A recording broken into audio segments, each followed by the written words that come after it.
What goes around, comes around. Wilson has allegedly rejected counselling after Diana passed away. Prince Harry and Prince William were allegedly denied grief counselling by the Queen in the wake of their mother Princess Diana's death. Princess Diana died following a car crash in Paris on August 31, 1997. The 36-year-old princess was being driven at high speed while attempting to flee paparazzi, when the vehicle crashed into a pillar in a tunnel under the Alma bridge. She died from her injuries in a nearby hospital a few hours later. According to bombshell allegations made in a new book, Prince Charles approached the Queen to ask for grief counselling for his sons after Princess Diana died.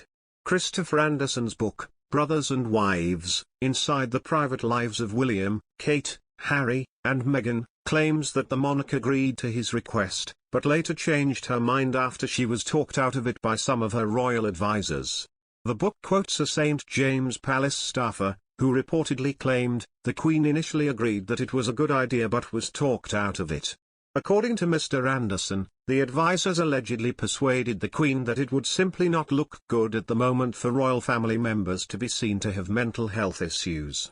The royal author also alleged that Prince William was given a "let's get on with it" message from Prince Charles.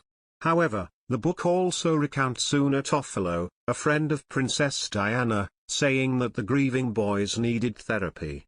She said, "There is no question that both boys need to see a therapist, none whatsoever.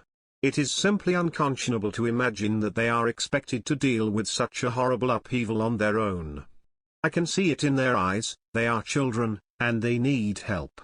The palace has dismissed the book as being without authority or credibility. Prince Harry has previously spoken about his mother's death. Speaking in the documentary, The Me You Can't See, the 37-year-old royal said, "When I think about my mum, the first thing that comes to mind is always the same one over and over again, strapped in the car, seatbelt across, with my brother in the car as well, and my mother driving being chased by 3, 4, 5 mopeds, with paparazzi on, and then she was always unable to drive because of the tears. There was no protection. One of the feelings that comes up with me always is the helplessness. Being a guy, but being too young to be able to help a woman, in this case, your mother. And that happened every single day. Every single day until the day that she died." Earlier today, Prince Harry wrote a letter to the leaders of the scientific community in honor of World AIDS Day, which thanked them on behalf of his mother. The letter said, "My mother would be deeply grateful for everything you stand for and have accomplished. We all share that gratitude, so thank you." Buckingham Palace has been contacted for comment but as previously stated regarding the book, "We don't comment on books of this kind as to do so risks giving it some form of authority or credibility." Per Mr. Andersen, the Queen was advised against it since it would simply not look good at the moment to have royal family members seen having mental health issues. The author also alleged that Prince William was asked to get on with it by his father Prince Charles. However, there are reports of one of Princess Diana's friends, Una Toffolo, demanding grief counselling for the boys.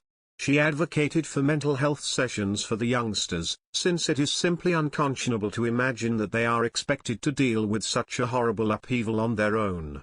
I can see it in their eyes, they are children, and they need help.